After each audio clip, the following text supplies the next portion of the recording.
¿Se me escucha?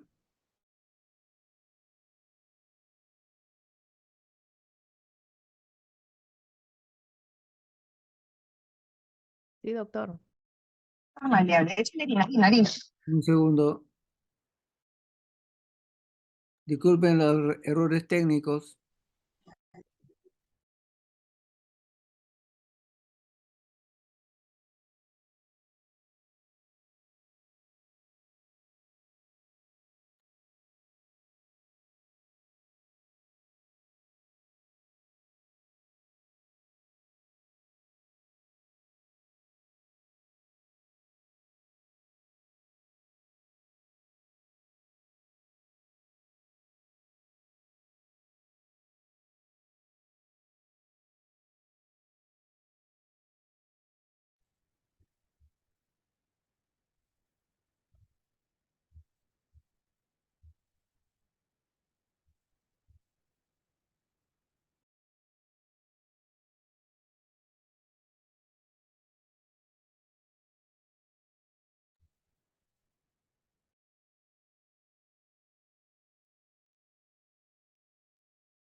Ajá. Jimmy, ¿ahí estás? Doctor, buenas noches. Sí estoy acá, doc. Ahorita voy a compartir la pantalla de la exposición. Ujú. Más bien, habilíteme para poder compartir la pantalla, doc.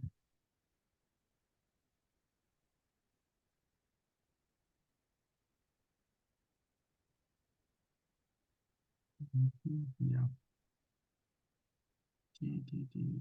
Ah, ya. Espérese todavía. Un ratito. Documento.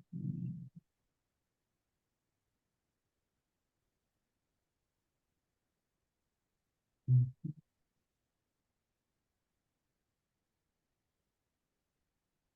compartir.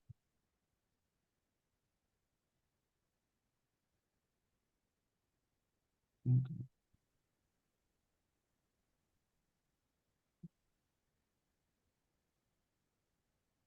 Ahí se ve. Sí, doc. Espérese un momentito. Quiero este de acá. Ya. Listo. ¿Me escuchan, no, doc?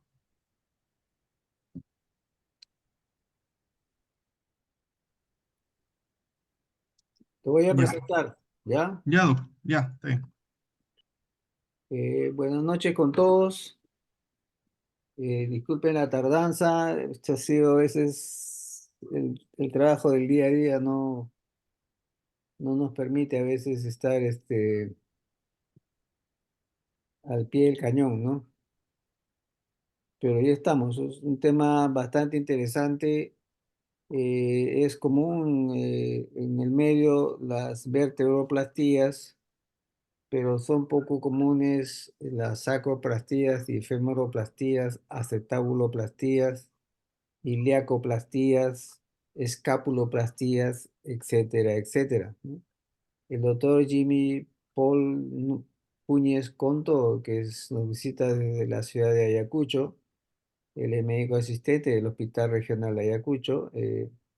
Ha tenido incluso dificultades en encontrar las cementoplastías en otras estructuras aparte del sacro y del fémur, ¿no? Que son las más frecuentes después de la vertebroplastía. Así que les dejo con su presentación, que seguramente será muy, muy bonita. Muchas gracias, Jimmy. Puedes empezar. Ya, doctor, muchas gracias. Buenas noches con todos los presentes. El tema de hoy voy a exponer lo que son sacroplastías y femoroplastías. Comenzando por el primer tema que son sacroplastías.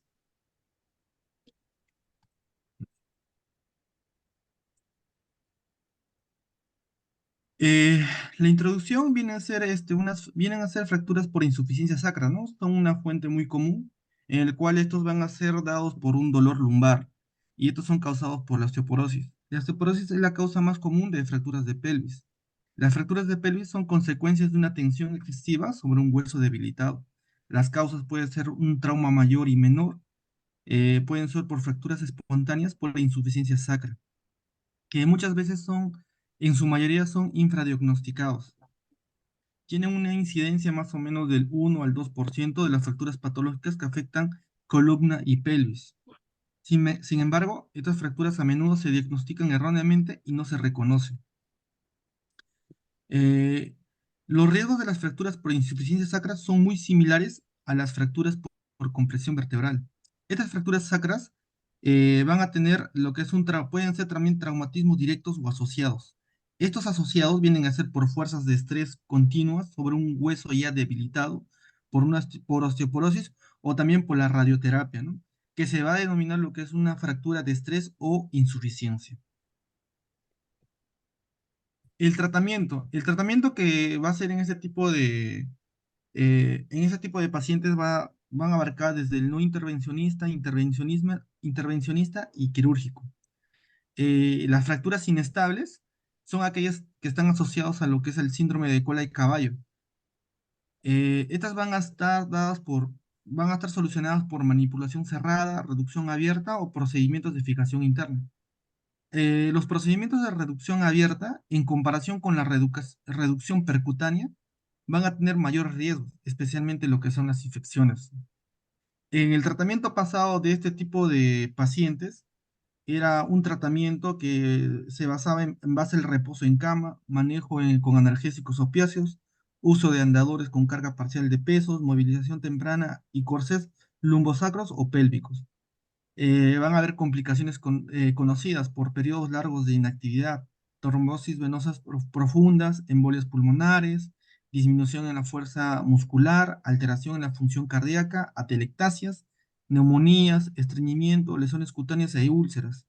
Y la tasa de mortalidad general a un año asociado por estas fracturas por insuficiencia pélvica, más o menos va a abarcar del 14,3 al 50% de los pacientes, y estos pacientes afectados no volverán a su nivel anterior de la fractura. Aunque la mejoría clínica inicial puede ocurrir rápidamente, esta mejoría puede abarcar inclusive hasta los 9 hasta los 12 meses. A pesar de una historia natural favorable, los tratamientos más agresivos pueden beneficiar a ciertos pacientes incapacitados por fracturas dolorosas por insuficiencia sacra. Estos van a generar lo que son síntomas crónicos y discapacidad por insuficiencia osteoporótica. Va a causar lo que es una pseudoartrosis de la función, micromovimientos y deformidad. Y estos van a ser dados por una inyección percutánea, que viene a estar dado por un material de polimetilmetacrilato. Los cuerpos vertebrales fracturados van a recibir el nombre por esta inyección, vertebroplastías, ¿no? Que se van a tratar con éxito las dolorosas fracturas por compresión osteoporótica. Una extensión natural a una inyección percutánea de cemento óseo sintético en fracturas sacras van a ser llamados sacroplastías. Y estos van a estar relacionados a los intentos anémicos de este hueso debilitado por sanar. Las sacroplastías percutáneas se van a poder realizar por guía radiológica, fluoroscopia, que es en arco en C, tomografía computarizada, y son procedimientos mínimamente invasivos que van a que van a mejorar lo que es el dolor y estabilización de la zona sacra. Esta mejoría del dolor va a ser en el 90% de los pacientes con fracturas y va a abarcar un 60-70% en patologías de origen neoplásico.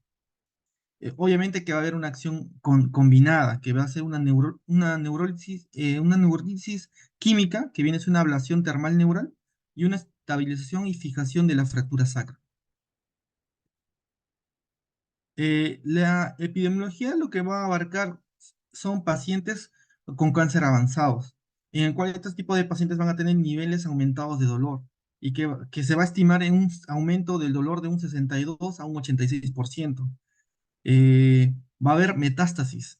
Estas metástasis óseas que van a encontrar el dolor, las fracturas patológicas, la compresión radicular y lo que es la hipercalcemia. Estos son más comunes, como el caso de los tumores primarios, y más frecuentemente en sus formas osteolíticas. Estos van a ser tumores de próstata, mama, pulmón, y van a estar asociados a situaciones como aplastamiento vertebral y fracturas patológicas. De estas formas más frecuentes osteolíticas, en donde van a estar más van a ser en las vértebras dorsales, con un porcentaje más o menos de un 32%, seguida de la articulación del hombro en un 28% y lo que es la región sacra en un 21%. De la región sacra, estos van a estar asociados a dolor intenso, discapacidad y complicaciones neurológicas, en el cual se van a realizar fijaciones, sacrectomías parcial o total, o sacroplastías percutáneas, que es lo que nosotros vamos a abarcar, que viene a ser un procedimiento seguro y efectivo como tratamiento mínimamente invasivo para el alivio del dolor y la estabilización de la zona sacra, en un régimen ambulatorio o con una mínima estancia hospitalaria para el paciente. Las indicaciones van a ser para un dolor intratable en región sacra con evidencia radiológica por medio de una tomografía computarizada, resonancia magnética o gammagrafía de la fractura a este nivel. Lesiones captantes secundarias a tumores primarios o bien secundarias también a tumores en otras localizaciones, que vienen a ser mielomas, cáncer de mama, próstata, pulmón o derivadas de otras fracturas osteoporóticas. Contraindicaciones, coagulopatías, procesos infecciosos concomitantes, patologías médicas agudas o crónicas descompensadas, antecedentes de la reacción adversa al contraste radiopaco, al anestésico local o lo que es el cemento también radiopaco. El diagnóstico de ese tipo de pacientes va a ser una sospecha de la fractura por insuficiencia del sacro, en el cual nosotros vamos a hacer también con ayuda de imágenes adecuadas, ¿no? El estándar de oro viene a ser lo que es la resonancia magnética. Se puede usar también tomografía, TAC, que es la más sensible. Sin embargo, es posible que se pasen por alto las fracturas no desplazadas sin esclerosis reactiva. Pacientes ya que llegan a tener una radiografía de columna o pelvis normales, podemos ayudarnos con la resonancia magnética, con la tomografía axial computarizado. Esta resonancia magnética van a tener mejores planos coronales, que va a hacer mayor sensibilidad y especificidad. Y la columna lumbar puede pasar por alto un pequeño porcentaje de fracturas del sacro. Ahora, marcapasos u otras afecciones que impiden obtener una buena resonancia magnética, que para obtener una resonancia magnética es necesario una tomografía computarizada, ¿no? Y para complementarlo tendrá que hacer una gamografía ósea. Eh, Acá lo que vamos a ver va a ser una imagen, ¿no? Una vista axial de una imagen de supresión grasa en T2 que muestra una fractura por insuficiencia sacra bilateral. Las secuencias cortas de recuperación por inversión que reciben las siglas de STIR en T1 son las mejores imágenes para el diagnóstico de ese tipo de fracturas. Ahora, el signo de la onda en gammagrafía ósea con imágenes SPECT demuestran fractura por insuficiencia sacra bilateral. La gammagrafía es un estudio más sensible, pero no específico, que lo que puedes hacer tú, que puede ser usada hasta más o menos hasta un año después de una fractura aguda. El signo de la onda es un patrón típico en forma de H en la gammagrafía ósea y es patognomónico y representa una fractura alar sacra bilateral con una fractura horizontal a través del sacro que las va a conectar. Ahora, lo que es esta SPEC viene a ser una exploración tridimensional ósea con tomografía computarizada por emisión de fotón único, que también nos puede ayudar a lo que es un diagnóstico de una fractura por insuficiencia sacra. Las fracturas pueden ocurrir en varios lugares, ¿no? La más común es la fractura bilateral del ala sacra. Y las fracturas unilaterales pueden ocurrir con o sin un componente horizontal central. Ahora, el dolor va a ser localizada en la región sacra, que habitualmente será de distribución unilateral, aunque va a variar en función a la etiología y especificidad del paciente y de su posible presencia bilateral. Las características mecánicas, va a haber características mecánicas sin irradiación a miembros inferiores, desencadenado por la realización de una actividad de transición postural. Esa actividad postural puede ser tales como lo que es subir escaleras, levantarse de las sillas o salir del coche. Y el diagnóstico se va a basar en la clínica y en las pruebas complementarias. En la exploración física, en realidad no hay pruebas de provocación específicas. Lo que hay pruebas de provocación de dolor en la articulación sacroiliaca. El diagnóstico, que va a ser un estudio en profundidad de la fractura, vamos a observar lo que es el trayecto de la misma, verificar la integridad de los forámenes neurales y otra serie también de características, ¿no? Este diagnóstico va a ser dado por la presencia de un antecedente, de un trauma o pacientes que tengan enfermedades concomitantes, la sospecha clínica, pruebas de exploración física y pruebas de imagen, ¿no? En el caso de las pruebas de exploración física, lo que nosotros podemos hacer son pruebas. La prueba de Guillet o prueba de palpación del movimiento, en el cual va a consistir en que el paciente esté parado, con los pies separados a 30 centímetros, y en el cual el examinador se va a colocar detrás del paciente y a la palpación de la apófisis espinosa en S2 con el pulgar, y también lo que es la espina ilíaca posterior superior con el otro. Entonces, vamos a palpar estos dos puntos en el cual vamos a indicar al paciente que flexione la cadera y la rodilla de lado a examinar. Y este examen va a ser positivo si la espina ilíaca posterior superior no se mueva dorsal o caudal respecto a S2. ¿Qué quiere decir? Que ahí vemos el examinador que está colocado en la apófisis espinosa, en las apófisis espinosas. Normalmente, el examinador está evaluando lo que es ¿cómo se llama? El lado derecho.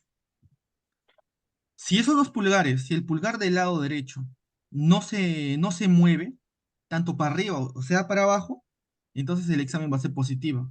Porque lo normal debería ser ante ese movimiento que el pulgar se vaya o arriba o hacia abajo. Porque estarías usando, o estarías usando una posición postural, o lo que también podrías estar usando lo que es los músculos accesorios de la espalda. La prueba de compresión pélvica es colocando las manos sobre las crestas ilíacas y los pulgares sobre las espinas ilíacas anterosuperior, y vamos a comprimir lo que es en dirección dorsal o lateral. Y es positivo si esta produce dolor.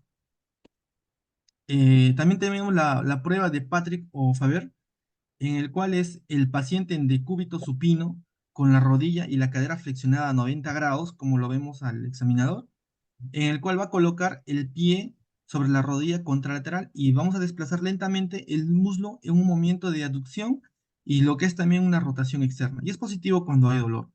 Y la prueba de Gainslen's, en el cual es la posición de cúbito supino con ambas piernas extendidas. El paciente va a estar con la pierna explorar, procederá a realizar una flexión pasiva total de la rodilla mientras la cadera opuesta permanecerá en extensión. Nosotros vamos a aplicar lo que es una extensión de la extremidad flexionada y va a ser positivo si se va a producir dolor. Esas son las pruebas en las cuales nosotros podemos hacer en el examen físico. Ahora, lo que tenemos también que ver en este tipo de procedimiento es la anatomía relevante, ¿no? De del hueso sacro, que lo va a componer 5 segmentos fusionados y va a haber la transferencia del peso que puede ocurrir a través de estos segmentos sacros, ¿no? En el cual se va a dividir en 3 zonas.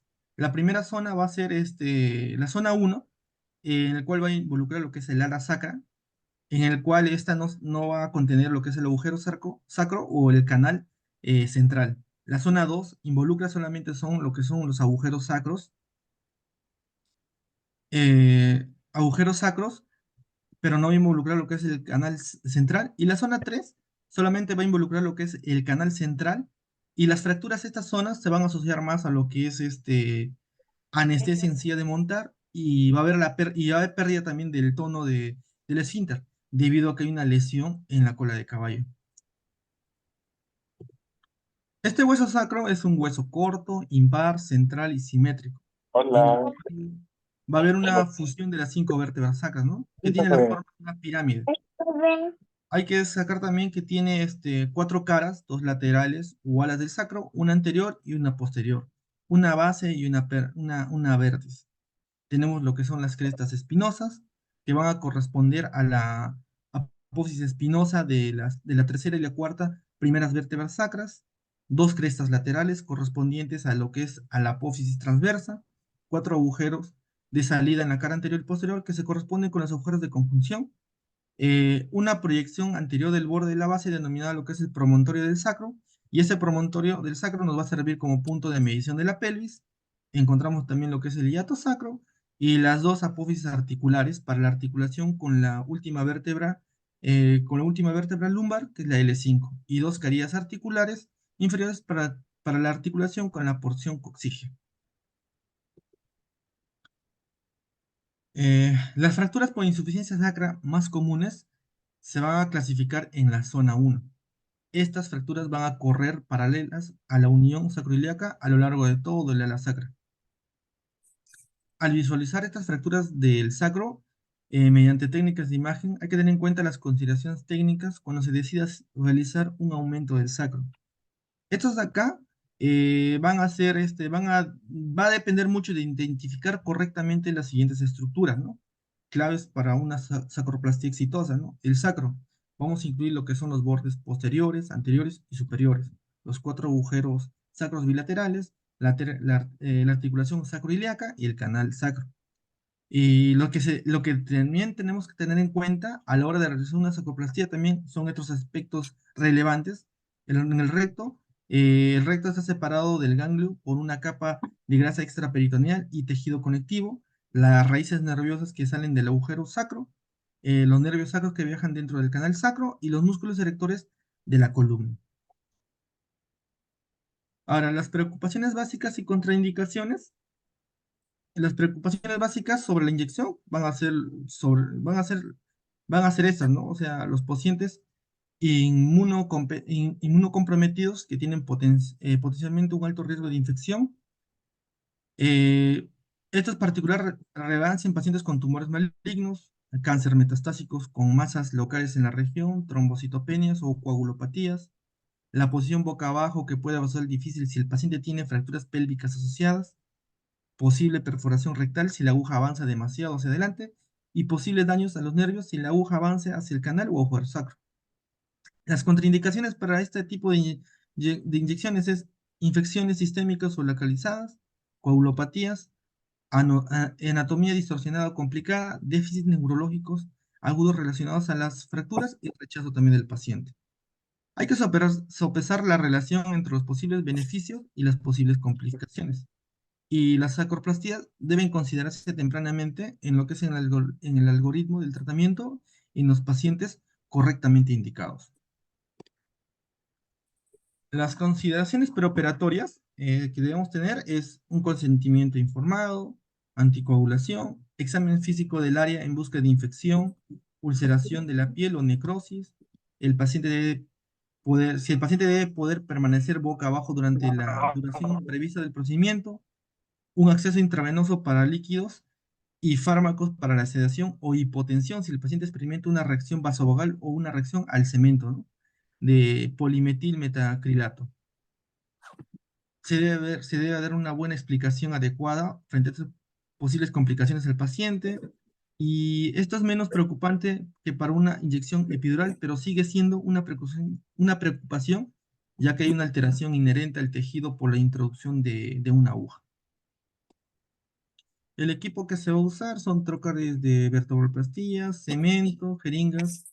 Va a depender también el material de contraste, el martillo y un martillo estéril también, que eso incluye en el set de vertebroplastía. La técnica, la vertebroplastía se debe realizar mediante guía fluoroscópica, guía por tomografía computarizada o una combinación de ambas.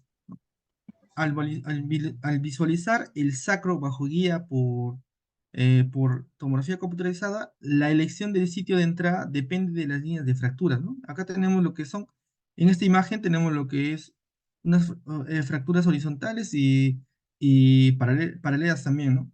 Para las fracturas en forma de H, se puede optar por la fijación del componente horizontal, accediendo a la punción con aguja en dirección posterolateral a través de la articulación sacroiliaca, ¿no? Otros sitios alternativos son las punciones sobre el ala sacra con angulación a la aguja entre el canal espinal y el agujero sacro ipsilateral. Se pueden acceder a lo que son las fracturas laterales, colocando el trocar más medialmente y avanzando ligeramente lateral, evitando el agujero sacro y paralelo a la línea de las fracturas. Las fracturas también pueden, las sacroplastías también se pueden realizar con visualización fluoroscópica de forma segura si se presta especial atención a los puntos de referencia de las estructuras anatómicas. Y se puede colocar agujas en la cara lateral del agujero sacro para ayudar en la visualización del agujero durante el procedimiento. Esto va a describir lo que es una variación de la técnica del eje corto utilizado en la visualización fluoroscópica. Se coloca al paciente en decúbito o promo y después de una vista oblicua se va a alinear toda la articulación sacroiliaca después de una infiltración de anestésico local, ¿no? Y se colocan lo que son los dos trócares de vertebroplastía de calibre 13 entre el agujero sacro y la articulación sacroiliaca en el lado del ala fracturada en un ángulo de 45 grados hacia la articulación sacroiliaca. ¿No? En esta imagen nosotros lo que vamos a ver es una vista fluoroscópica lateral de la colocación de la aguja bilateral en el sacro, en el cual se van a insertar los dos trócares aproximadamente en el punto medio del sacro en vista lateral, manteniendo el ángulo de 45 grados. En eso de acá, nosotros vamos a ver, después de mezclar el cemento de polimetil metacrilato, bajo imágenes anteriores, posteriores, se inyecta de 2 a 5 cc de polimetil metacrilato a través de cada trocar, monitorizando la extensión del cemento óseo para evitar la extensión medial hacia las raíces nerviosas sacras, ¿no? En la cual, en esta imagen es la colocación bilateral de las agujas con colocación de cemento en las alas sacras bilaterales. Un método alternativo es hacer avanzar el trocar desde la cara caudal del sacro a través del cuerpo del sacro, lateral al agujero sacro y medial a la articulación sacroiliaca. El trocar se avanza desde el segmento sacro inferior hacia la ala sacra. En la imagen A, nosotros vamos a ver una vista lateral del abordaje longitudinal bajo guía fluoroscópica. Y en la imagen B, lo que nosotros vamos a ver, una vista anteroposterior del abordaje longitudinal, lo que es la vía fluoroscópica, que es necesaria para la obtención de imágenes fluoroscópicas tanto en proyección lateral como anteroposterior. De esta manera, el trocar se debe quedar paralelo a las fracturas verticales, ¿no? Esto nos va a permitir que el cemento de polimetril se deposita a lo largo de toda la línea de la fractura, inyectándolo mientras se retira el trocar. Y una vez confirmada la colocación correcta del trocar, se va a inyectar el cemento lenta y gradualmente bajo visualización fluoroscópica constante, ¿no? En la vista A de la imagen, en la figura A, hay una vista anteroposterior de la colocación del cemento con abordaje longitudinal, lo que es la vía fluoroscópica, y se debe realizar una vigilancia constante de las imágenes fluoroscópicas para garantizar que no se produzca extravasación del cemento, ¿no? Se debe mantener al paciente en decúbito promo durante unos 10 a 20 minutos hasta que el cemento se haya sentado y endurecido, ¿no? Y en la figura B, lo que nosotros vamos a ver una vista anteroposterior de la colocación bilateral del cemento con las agujas retiradas en el cual está el producto terminado, ¿no? Y después del procedimiento se debe monitorizar al paciente para detectar déficits neurológicos, complicaciones sistémicas o relacionados con el procedimiento, ¿no? Esto es sacado del libro de McGraw-Hill, pero esto también, acá por ejemplo, en un artículo también mencionaban también la posición paso a paso de cómo se podría hacer una sacroplastía, que también le he puesto acá en mi exposición, en el cual primero lo que indica es la posición del paciente. Tiene que ser un paciente en decúbito prono, con la colocación previa de una almohada a la altura de la espina ilíaca anterosuperior, con el fin de facilitar lo que es el abordaje de la técnica. Luego de eso es la posición del arco en C en anterior-posterior, que es para localizar con exactitud los forámenes sacros seleccionados, ¿no? Y la imagen foraminal puede ser mejorada rotando el fluoroscopio de forma oblicua, hacia el lado del operador y simultáneamente en dirección cráneo-caudal. En el cual acá nosotros vemos, ¿no?, la posición inicial del arco en antero-posterior y vemos la imagen B, que es la imagen muestra en la porción medial. Acá lo que nosotros vemos son dos tipos de imágenes, ¿no? En el cual tenemos la imagen, cómo se coloca el arco en C con el paciente y la imagen que nosotros obtenemos esto en el arco en C. Y la imagen deseada, que es nuestro punto diana, en el cual los forámenes sacrales inferiores se encuentran en línea recta con este foramen, ¿no? Y el sitio de entrada de la aguja se encuentra sobre la porción media del ala sacra superior a 2.5 centímetros lateral al foramen identificado y a 2.5 centímetros caudal al margen superior del sacro, ¿no? En la figura A es el arco en C, posición antero-posterior con ligera inclinación craneal. Y en la figura B nosotros vemos lo que es la imagen que muestra en la porción medial la aguja que identifica el foramen del S1 y la aguja del calibre 22 utilizada para infiltración de planos profundos en el emplazamiento correcto. Por lo que no es determinante también, no es determinante también la identificación de los mismos. Una punción, que es el cuarto punto, es el inicio. Vamos a intentar lo que es el anestesia local en piel y en tejido celular subcutáneo con una aguja hipodérmica. Luego una aguja espinal que acá en esta revista mencionaba en la número 22 que se inserta a través de la piel hasta contactar la cortical posterior del hueso sacro. El periósteo es suficientemente infiltrado con anestésico local y en el sitio exacto una pequeña incisión de la piel y el tejido celular subcutáneo que permita el paso fácil de la cánula de vertebroplastía, ¿no? En la figura A es una visión fluoroscópica mejor dicho, la figura 6 nos va a indicar la visión fluoroscópica antero-posterior en la que se observa la inserción percutánea de la cánula de vertebroplastía paralela a lo que es la aguja hipodérmica, que nos va a servir como un punto de referencia, ¿no? ¿Cómo se llama? Y este anestésico local normalmente va a ser habitualmente va a ser de 2 a 4 ml de lidocaína al 2%. Una posición lateral, en el cual nosotros tenemos en la figura A, que es una imagen fluoroscópica en visión lateral, la figura B, que nos va a indicar la imagen que muestra la cánula de vertebroplastía atravesando la cortical posterior del S1 con la punta de la misma, en el medio de la S1 unos 3 centímetros de profundidad de la cortical, que va cortical atravesada, y en la figura C, que es el avance de esta cánula que se realizará con la ayuda del martillo. El método comprobatorio es administrar el contraste radiopaco en tiempo real y verificando la correcta colocación de la aguja, que va a ser el sacrograma. En la figura A va a ser la imagen fluoroscópica del sacrograma, en la que se observa la correcta difusión del material, y la imagen B, que nos va a indicar, es la imagen fluoroscópica en la que se observa que la imagen final del cemento contrastado está rellenando por la cavidad deseada sin extravasación del foramen y adyacente. En la 7, que viene a ser la inyección de la medicación y retirada de la aguja. Va a haber una comprobación de la correcta posición final de la aguja, que se procede a la inyección en posición posterior anterior y bajo visión continua de 3 a 4 ml de cemento, con vario, que viene a ser el contraste. Observar cualquier extravasación del cemento a través del foramen o adyacente del mismo y retirar la cánula con el fijador, colocando para evitar dejar cemento en el trayecto de inserción de la misma, ¿no? La figura A, lo que vamos a ver es una imagen fluoroscópica lateral. La figura B es la imagen que muestra la cánula ya retirada de la cortical posterior y el cemento contrastado inyectado a nivel de la S1 una vez concluido el procedimiento, y el trayecto de la punción se encuentra rellenado con el cemento.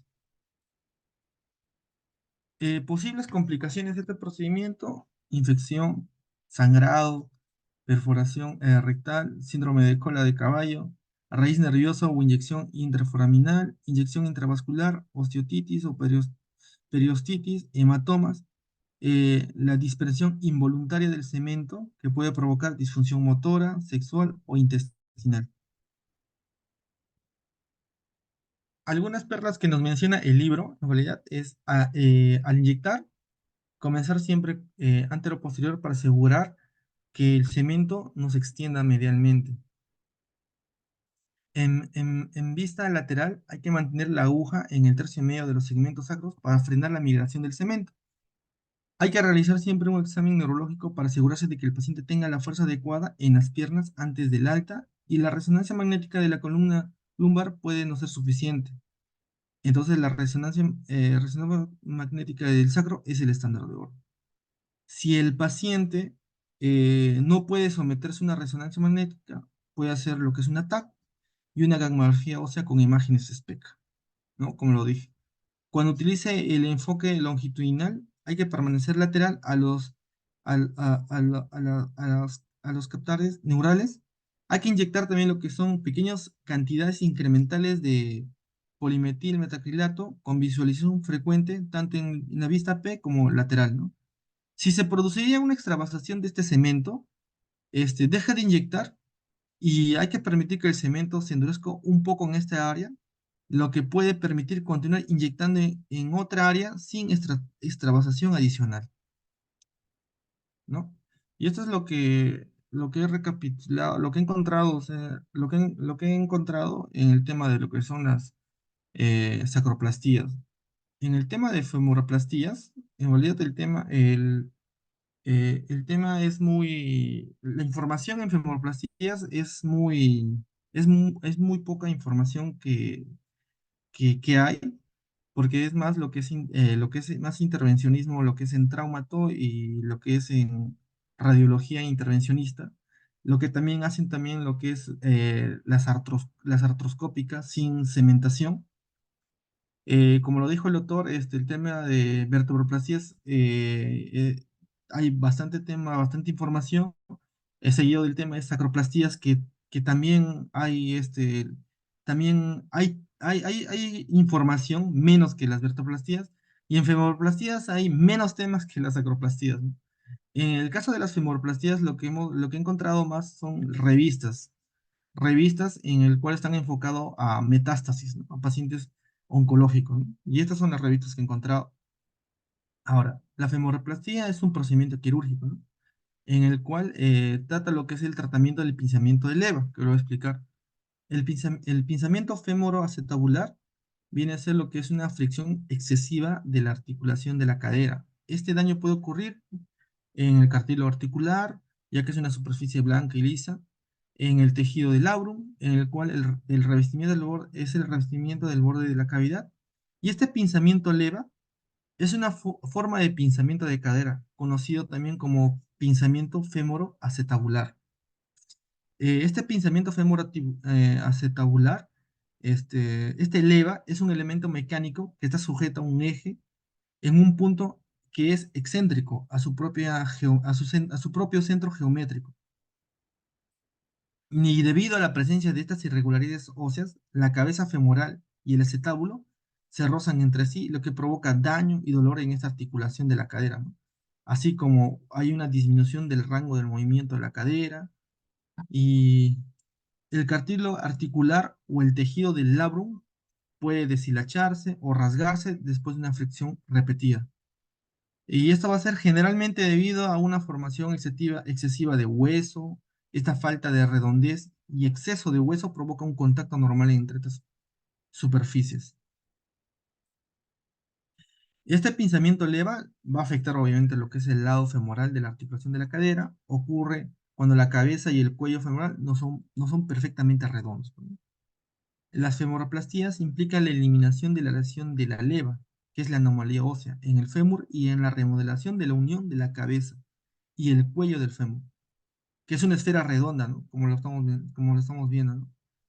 Utilizando instrumentos especiales para restaurar lo que nosotros queremos es que haya movimiento y que haya sin dolor. La anatomía de la articulación de la cadera es la articulación que soporta peso, es la articulación que soporta el mayor peso más grande del cuerpo, ¿no?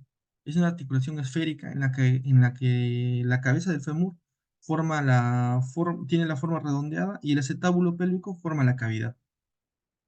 La superficie de la articulación está cubierta por un cartílago de articulación lisa que amortigua y permite un movimiento suave de la articulación. Y la estabilidad de la articulación de la cadera se logra mediante el labrum, los ligamentos, los tendones que envuelven las caderas y apoyan el movimiento. Es el punto donde se une el hueso del muslo del fémur y la pelvis que viene a ser ese acetábulo. Y es una articulación esférica en la que la cabeza del fémur forma ¿cómo se llama? Forma esta estructura redondeada y el acetábulo pélvico forma la cavidad. Las indicaciones están dadas lo que es en dolor de la ingle asociado de la actividad de la cadera, quejas de dolor en la parte delantera, lateral o trasera de la cadera, una sensación de bloqueo clínico, atrapamiento de la cadera, dolor en la parte interna de la cadera o en el área de la ingle después de estar sentado o caminar durante mucho tiempo, dificultad para caminar cuesta arriba, movimiento restringido de la cadera, dolor lumbar, dolor en nalgas o en las zonas externas externa del muslo. Riesgos y complicaciones: infección, sangrado, dolor postoperatorio, daño a nervios y vasos, tromboembolismo, coágulos de sangre, dislocaciones raramente, reacciones anestésicas alérgicas, ¿no? Y esto es las revistas que he buscado, que todas las revistas se enfocan más o menos a eso de acá, ¿no? La primera es del año 2012 y la segunda es del año 2022, que tiene casi el mismo enfoque, ¿no? La femoplastía, una nueva opción para la metástasis de fémur, es lo que menciona. Las revistas mencionan las metástasis óseas son muy frecuentes en pacientes con cáncer y generalmente se localizan en los huesos largos y en la columna vertebral del paciente. Se han utilizado varios enfoques para aliviar el dolor y la estabilidad de este hueso afectado, ¿no? ¿El objetivo cuál es? Es informar, o sea, la experiencia con una nueva técnica percutánea mínimamente invasiva en pacientes con metástasis óseas localizados en lo que es la cabeza, el cuello y el fémur proximal. La técnica se va a realizar bajo guía fluoroscópica mediante la aplicación de cemento óseo de polimetil metacrilato. Nuestra serie de casos es, en la revista lo que menciona son casos descriptivos, retrospectivos y longitudinal, que incluyó 15 pacientes. En la primera revista del 2011 mencionan 15 pacientes y en la segunda revista menciona más o menos el caso de un paciente, que más o menos, pero los resultados casi son los mismos. Para un paciente y el otro para 15 Esto, pacientes. Todos los pacientes, esto que están dando como nuevo, yo lo vi todos los cuando fui a pacientes Chiapas, el Congreso de Dolor, reportaron lo disminución de presentó dolor Plancarte, hija. y mejor movilidad, sin complicaciones observadas. El procedimiento de femoroplastia causó lo que es alivio del dolor al estabilizar. La introducción es, las metástasis óseas es una condición muy frecuente en pacientes con cáncer. El 50% de estos pacientes con cáncer tienen con cáncer con mayor frecuencia, van a estar asociados al cáncer de mama, próstata y pulmón. Y el síntoma más frecuente de este tipo de pacientes es el dolor. Las vertebroplastías consisten en la aplicación de cemento óseo a una fractura, que su objetivo es alivio sustancial del dolor, que va de un 80 a un 90%, y que se usa este material, pues, ¿no? Este estudio fue examinar si dicha terapia mejoraría la calidad de vida y disminuiría lo que es el dolor en las personas con cáncer, ¿no? Pacientes con cáncer, metástasis en el fémur. Solidifica y permite, si va a solidificar y permite la estabilización de la estructura ósea y la articulación coxofemoral. Y obviamente que acá también es una técnica percutánea mínimamente invasiva guiada con fluoroscopía, llamado lo que es femoroplastia, en pacientes con enfermedades metastásicas, ¿no? En cabeza, cuello y en el tercio proximal del fémur. Para ver esto hay que recordar la anatomía. La femoroplastia es necesario tener un buen conocimiento de los planos anatómicos. La piel es inervada por el nervio cutáneo femoral lateral y vascularizada por la arteria superior de los glúteos, ¿no? Esta arteria superior del glúteo se divide en dos tipos, superior y profundo. Los músculos que pasan cerca son el tensor de la fascia lata y el vastus lateralis.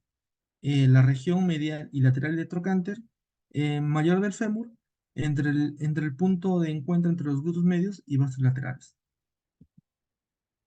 Los métodos que usaron en este tipo de revistas fueron, los criterios de inclusión fueron los siguientes, ¿no?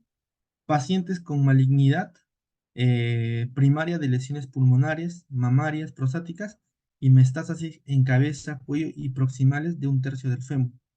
Y el score de Karnofsky, mayor al 60%. El escala o índice de Karnofsky consiste en una escala numérica que engloba del 0 al 100 empleada en pacientes oncológicos, en oncología, ¿no? Para expresar la calidad de vida de un paciente.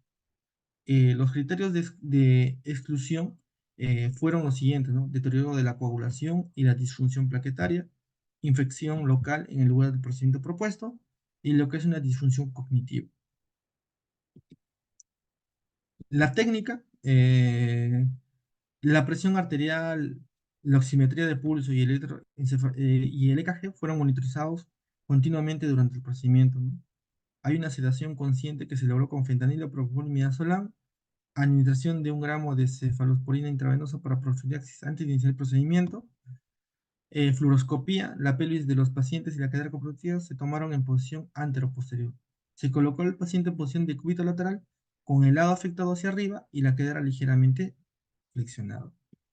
Y estas son las imágenes que nos dan la revista, en el cual, ¿no? Tenemos una figura 1, en el cual es una vista lateral del fémur con agujas de calibre 22, colocando en ambos lados la aguja de biopsia del hueso ubicado en el centro del trocánter mayor, ¿no? Estas agujas son esenciales para localizar el fémur, la profundidad y la trayectoria de la aguja de la biopsia.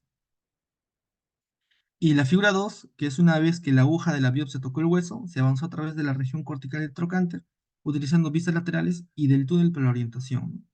Esta viene a ser una posición correcta de la aguja en vista anteroposterior, ¿no? O sea, el arco en C fue girado hasta que el cuello y la cabeza femoral pudieran ser visualizados. Y el trocánter mayor apareció como un óvalo. A eso le llaman lo que es la vista en túnel. Se infiltró en este sitio del procedimiento lidocaína, ¿no? El 2%. En la revista lo menciona. Agujas de calibre número 22, que hay una mayor referencia sobre el cuello y la cabeza del fémur. Y las agujas de biopsia de hueso de calibre 11, que es el área media y superior del trocánter mayor entre las dos agujas espinales, ¿no? Estas están dirigidas en la cabeza femoral y una tercera aguja en el centro, ¿no? Por eso que en la figura 2 hay un posicionamiento correcto de la aguja en vista anteroposterior. Ahora, a través de la aguja de la biopsia se pasó una aguja espinal larga de calibre número 22 y el avance de la aguja espinal a veces se complicaba por el endurecimiento del hueso. Esta figura 3 nos indica que la aguja de la biopsia avanzó a través de la cabeza femoral, con la punta en los tercios anterior y medio. Esta avanzaba a través del trocánter mayor, va a alcanzar la unión del tercio anterior y medio de la cabeza femoral, y acá lo que se va es extrajo la aguja espinal y continuó la introducción de la aguja de la biopsia, ¿no? La figura 4 viene a ser una vista lateral para verificar la distribución del polimetil metacrilato. La aguja de la biopsia se colocó adecuadamente en la cabeza femoral. Esta se va a verificar su ubicación con 3 ml de contraste no iónico.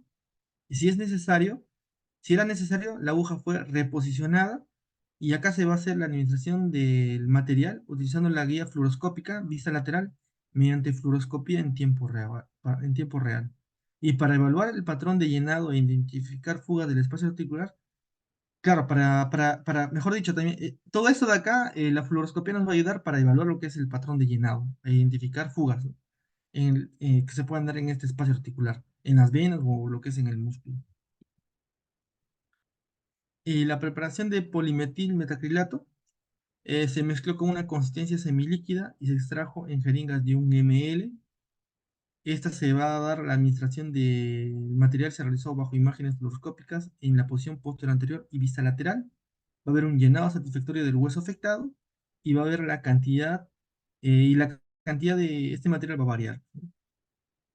Se debe retirar lo que es la aguja mientras se entrega el cemento, dirigiendo el bisel hacia la aguja del sitio que requiere más llenado. Extensión de la lesión metastásica y del tamaño del paciente. El llenado debe tenerse una vez que se haya logrado la distribución del cemento en el área metastásica. Y estos son los resultados, ¿no? En el cual nos van a dar las características de referencia. Hemos dicho que son 15 pacientes, entre ellos son 7 hombres y 8 mujeres, en el cual suman 15 pacientes. Pero de estos 15 pacientes se han realizado 17 femoroplastías. Pacientes que teníamos cáncer de mama, en el caso de mujeres son 6, próstata 6, y en el caso de cáncer de pulmón son 2. Se han hecho lo que es la radioterapia previa, se usa la cantidad de polimetil metacrilato, que fue, ¿no? Que abarca en el caso de los hombres 7.1, más o menos 2.3, y en el caso de las mujeres 4.8, más o menos 2.4. Y la VAS, que, que la VAS viene a ser un score, ¿no? En el cual va a realizar lo que es dolor. En estos pacientes el consumo de analgésicos disminuyó, en todos los pacientes más del 50%. Se mejora de acuerdo a la puntuación. Ha habido una mejora de acuerdo a una puntuación de osteoartritis de Western Ontario y Master Universities. Además, la mejoría fue en estos pacientes 15, en 15 hubo la mejoría. En dos pacientes leve mejoría y en uno se mantuvo sin cambios. Más o menos, en un paciente no hubo cambios, pero o sea, de esos pacientes, o sea, sí, o sea, casi más del 50, más del 70% sí hubo una mejoría frente a este procedimiento, ¿no? Y el base score, que es la puntuación base para el dolor, en el cual este basal, que tenemos de línea azul, con referente a esto que bajó, ¿no? A la primera semana, que es de rosadito, y luego de ahí al segundo mes, que es de verde, o sea, sí hubo una mejoría, ¿no? Todos los pacientes informaron disminución del dolor en el miembro pélvico tratado y mejoría de la movilidad. Sin embargo, la ingesta de analgésicos no se modificó debido a la patología de estos pacientes que presentaban, pues, ¿no? Y las conclusiones eran que hubo una mejora de la fractura, alivio del dolor, calidad de vida. Es un enfoque novedoso e intervencionista, estabilización de microfracturas para disminuir lo que es el daño térmico y la disminución de la citotoxicidad de los huesos, efecto antineoplásico dado por el cemento óseo que puede desempeñar un papel significativo que sí le menciona. Y este estudio no encontró complicaciones graves, notificó 3 series de casos anteriores sin una descripción detallada de la técnica, y el enfoque de cúbito lateral reside en el centro del trocante mayor, lo que nos permite utilizar solo una aguja para llegar a la cabeza femoral.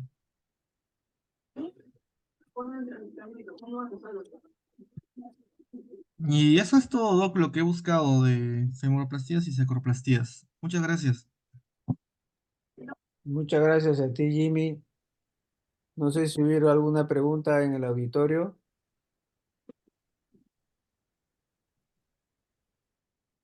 ¿Algún comentario? ¿Alguna observación? Buenas noches, doctor. Le saluda Julio Chávez.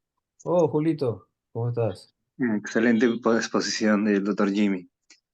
Doctor, una consulta. No sé si el auditorio o los demás colegas nos pueden o si han encontrado algún estudio referente a esto. ¿Qué tanto puede mejorar en relación tal vez a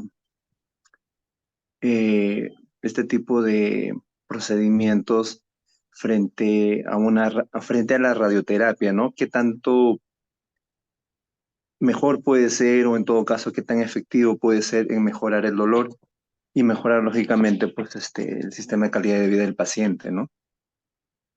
No sé si habrá algún estudio, alguien lo habrá leído, porque nosotros generalmente cuando vemos este tipo de casos, todos o indicamos, ¿no? Que el paciente vaya por radioterapia y mejoran, es cierto, el dolor, ¿no?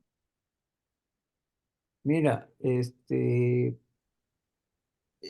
ahora que ha estado hablando Jimmy, he estado buscando las imágenes de las acetauloplastías, humeroplastías, escapuloplastías, que se veían que los casos clínicos, reporte de casos eh, en el internet, ¿no? Pero ahora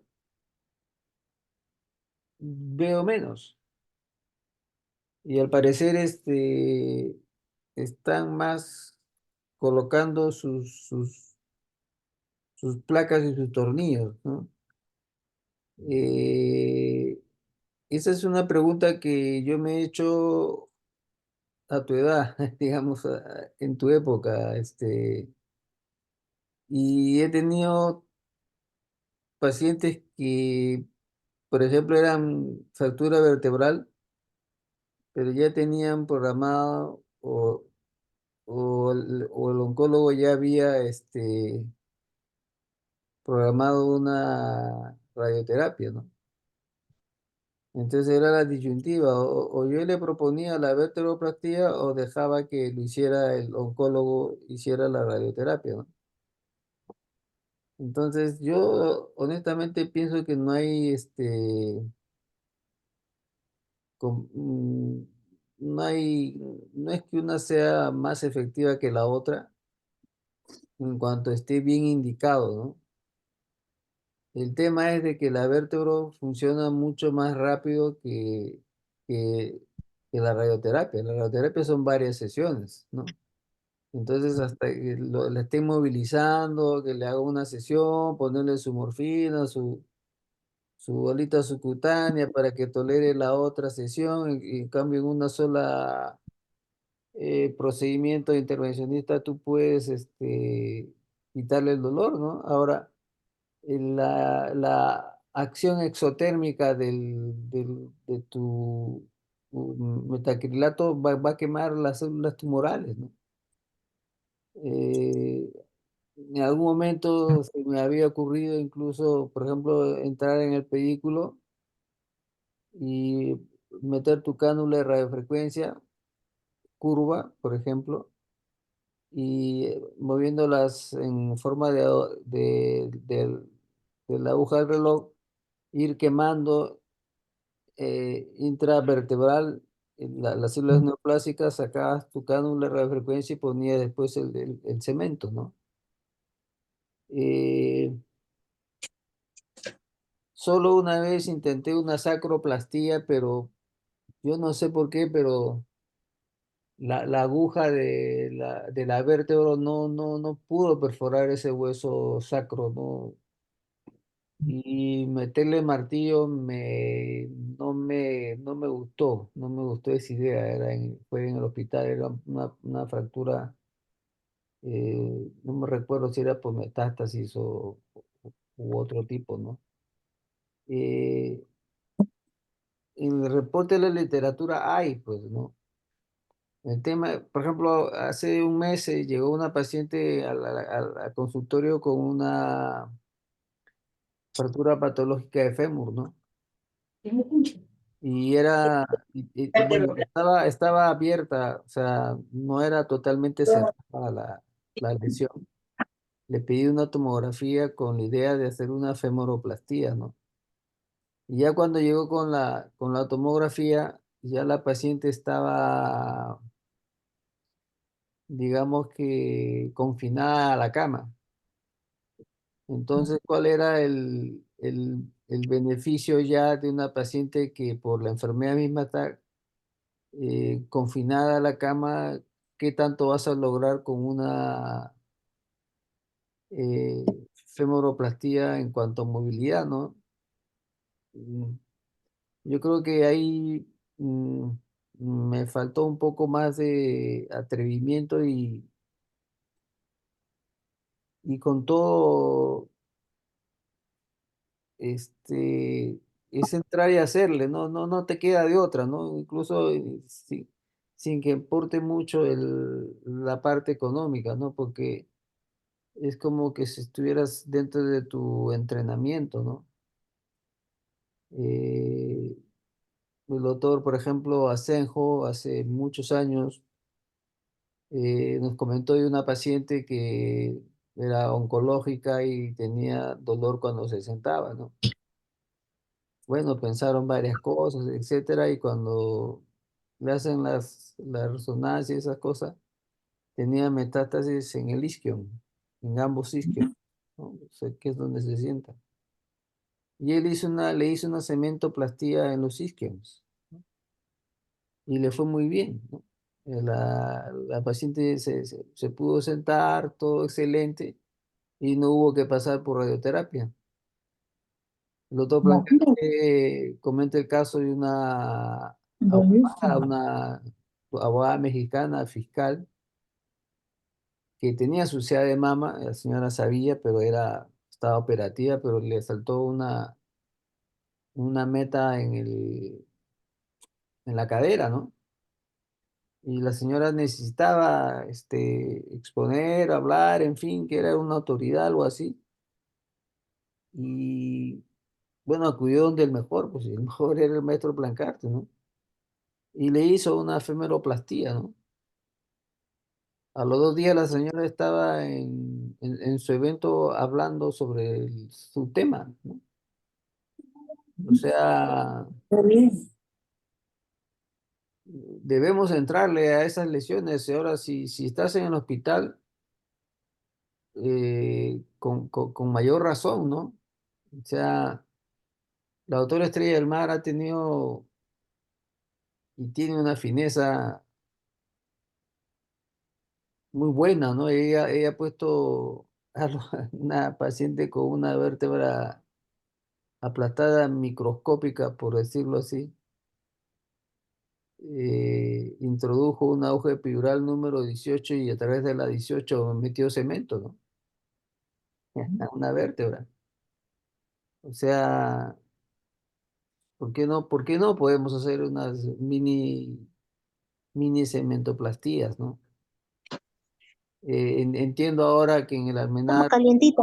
programar un paciente hay que pues riesgo quirúrgico, y bueno, ya la cosa se volvió Ahí. complicada, ya no la puedes meter a sala cuando quieras y en el momento que quieras, ¿no?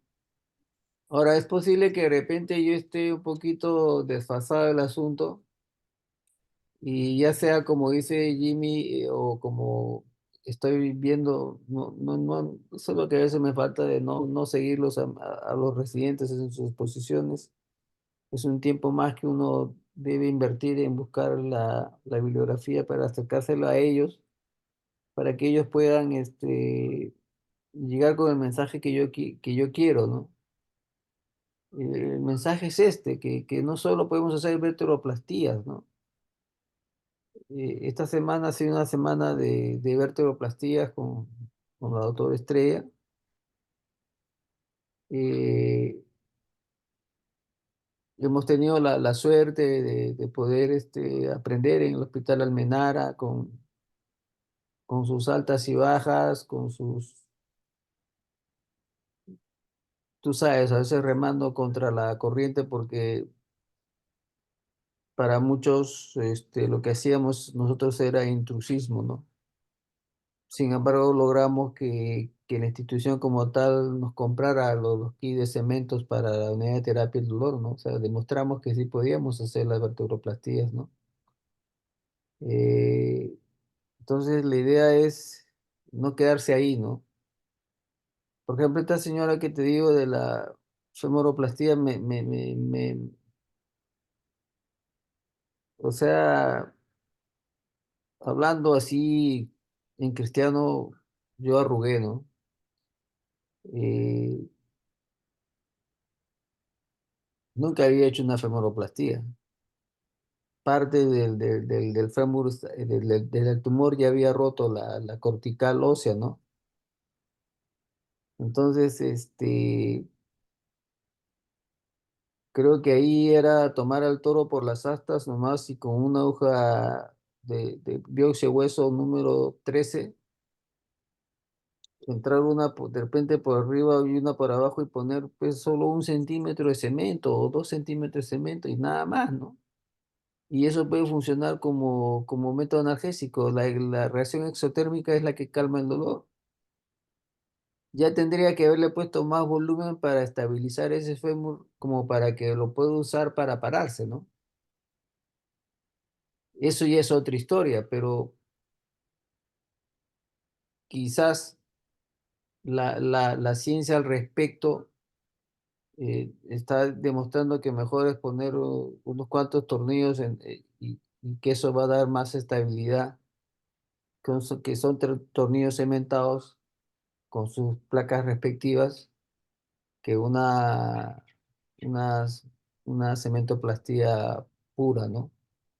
Yo creo que eh, nos toca a todos, me incluyo a mí, porque si pedí a la paciente que se hiciera su radiografía de fémur, debí paralelamente haber investigado sobre la técnica de colocar, como lo ha hecho ahora Jimmy, ¿no? Porque Jimmy sí ha logrado encontrar literatura de una femoroplastia, ¿no? Y el tema, y parece que el término no está muy bueno porque cuando pones eh, acetabuloplastía, femoroplastia, salen las placas y los tornillos, ¿no? Antes tú ponías eso y salían los cementos óseos. En fin, las cosas van cambiando, ¿no? No sé si eso responde a tu pregunta, ¿no? Ahora, ¿cuánto mejora? No lo sabemos si no lo hemos hecho, ¿no? Y los reportes casos son esos, o sea, le fue bien y lo reporta, pero eh, trabajos, como dice Jimmy, pues no los hay, ¿no? Todos son reportes casos.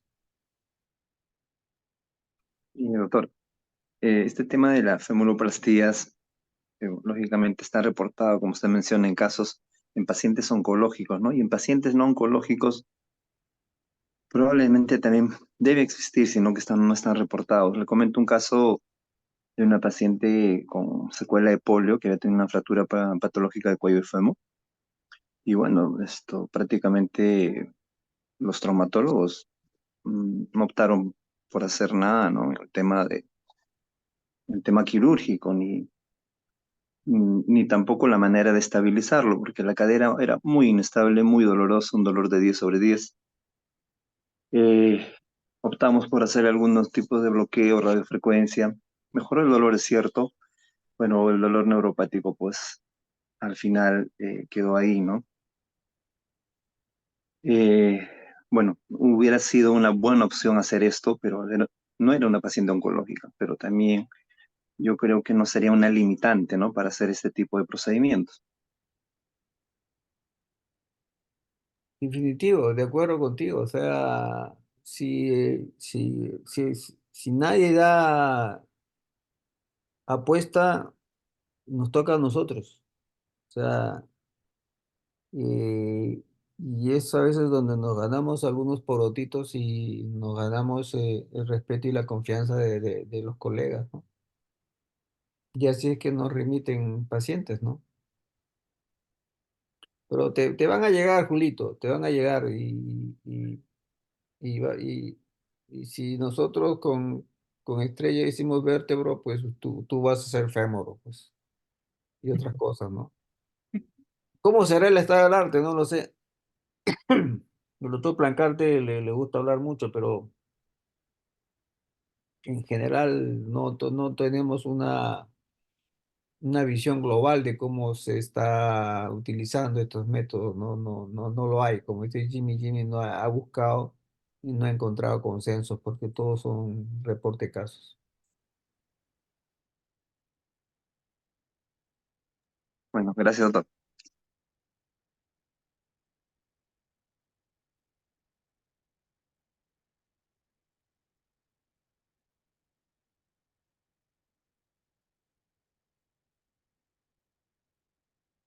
¿Se encuentra el doctor Jaramillo?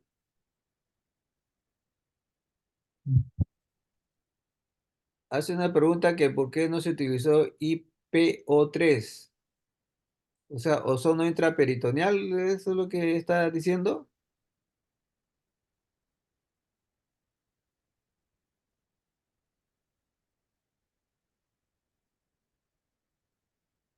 Sí, ozono. ¿No? ¿Es Sí, eso, Jimmy? sí, IPO3, sí, ozono. Ozono intraperitoneal. Ajá. Bueno, pues el doctor debe haber visto un caso, ¿no? De manejo de una dolor por fractura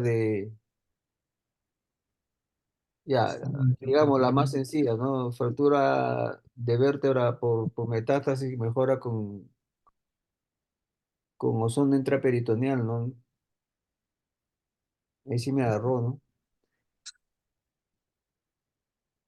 Honestamente no lo creo, ¿no? Yo pienso que el ozono intraperitoneal es en metástasis viscerales, qué sé yo, toma el pulmón, toma alguna víscera, eh, pero una estructura ósea, ¿cómo haces llegar el ozono ahí? No, no sé. De repente, doctor Peter Jaramillo, ¿conoce de algún caso tratado con eso? Hable ahora o calle para siempre.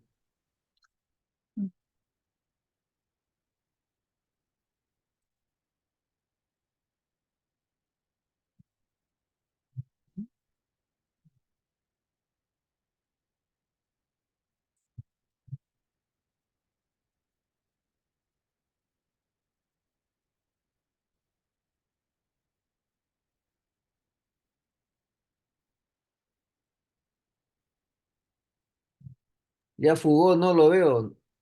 Nos dejó su molotov y se fue. Se pasó a... Pero claro, habría que leer, ¿no? Vamos a visitarlo, doctor Olmedo, pues allá a Valencia, a ver qué nos dice. De repente Olmedo sí está poniendo ozono intraperitoneal en fractura de vertebral, ¿no? ¿Quién sabe? En fin, ha sido un tema, creo, interesante para nosotros los algólogos intervencionistas, explorar estas posibilidades. Estos dos técnicas que él ha tenido a bien compartir con nosotros, bien estudiadas, bien planificadas, eh, de cómo hacerlo, ¿no? O sea, como dijo él mismo, eso es donde he encontrado que hay más trabajos, o sea, eh, es probable que nosotros, si es que seguimos en esto de hacer las cementoplastías, tengamos que afrontar casos de no solo de vértebras, sino de sacros y de fémoros y de fémures rotos, ¿no? O con metástasis, y no porque se nos ocurrió, sino porque el doctor está presentando un cuerpo de evidencia y de técnica de cómo hacerlo. Entonces, eh, no está jalado de los pelos, ¿no? O sea, no, sí, o sea, sí se puede hacer, ¿no? Y son esas cositas, esas pequeños desafíos de la especialidad lo que le da su tinte adrenalínico a veces, ¿no? Eh, Muchas gracias a todos los presentes y será hasta el próximo fin de mes. Muchas gracias. Esta ponencia se cuelga en el canal de YouTube de la Clínica Lor de Lima. Muchas gracias a todos. Gracias, doctor. Muchas gracias, Hasta luego. doctor. Hasta luego. Buenas noches.